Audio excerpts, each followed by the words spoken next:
భయంకరమైన వరదలు వచ్చినాయి. ఇక్కడ చూస్తున్నాం మనము 75 మంది చచ్చిపోయారు సదరన్ బ్రెజిల్లో, 100 పైగా మిస్సింగ్ మాయమైపోయారు. అనేక 80-90 వేల మందిని సురక్షిత ప్రాంతాలకు తరలించారు.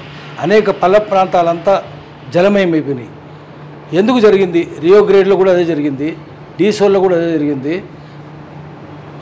103 మంది దేవుడు కాక అనేక మంది దెబ్బలు తాకినాయి. 115 మందికి దెబ్బలు తాకినాయి.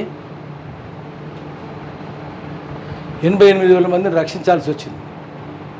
ఎందుకు 85,000 వేరే ప్రాంతాలకు తరలించాల్సి వచ్చింది?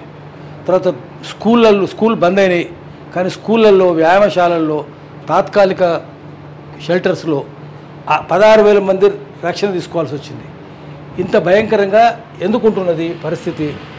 ఇది మనం చూసుకుంటే వరదలు ఎందుకు వస్తున్నాయి? అన్ని చోట్ల వరదలు వస్తున్నాయి. బ్రెజిల్లో వచ్చింది, సౌదీలో కూడా వరదలు వచ్చినాయి. సౌదీలో ఎందుకు వరదలు వచ్చినాయి దాన్ని కూడా చూసుకుంటే సాధారణ ఇక్కడ జరిగింది. ఇక్కడ చూసుకుందాం. సౌదీలో కూడా ఎన్నడూ లేనంతగా నిరుడు. అక్కడ చూద్దాం. సౌదీ అరేబియాలో నిరుడు 23 ఆగస్టు రోజు మక్కా ప్రార్థన జరిగేటప్పుడు, హజ్ యాత్రకు పోయినప్పుడు వాళ్ళు కూడా ఇబ్బందులు పడ్డారు. ఏమన్నాడు జరగలేదు. చాలా తీవ్రమైన వాతావరణం అక్కడ, ఎక్స్ట్రీమ్ వెదర్. దానివల్ల ఈదురుగాళ్ళు, భయంకరమైన వర్షాలు. దానివల్ల మక్కా మసీద్ చుట్టుపక్కల వర్షం, పిడుగులు కూడా పడ్డాయి. అక్కడ ఉండే టవర్ అక్కడ పిడుగు దగ్గరలో పడ్డది, ఇంకా పైనుంచి, కానీ మనుషుల మీద పడలేదు, ఎవరికేం కాలేదు.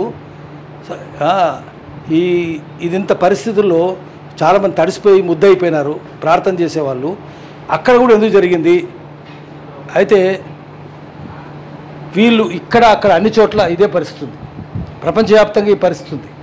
దీన్ని మనం అంచనా వేయాలి. ఎందుకు మనం ప్రకృతితో ఆడుకుంటే ప్రకృతి మనతో చెలగాటం ఆడుకుంటుంది.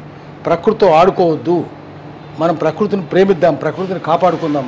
లేకపోతే ప్రపంచవ్యాప్తంగా ప్రమాదం పొంచి ఉన్నదని ప్రజలకు హెచ్చరిక చేయాలి.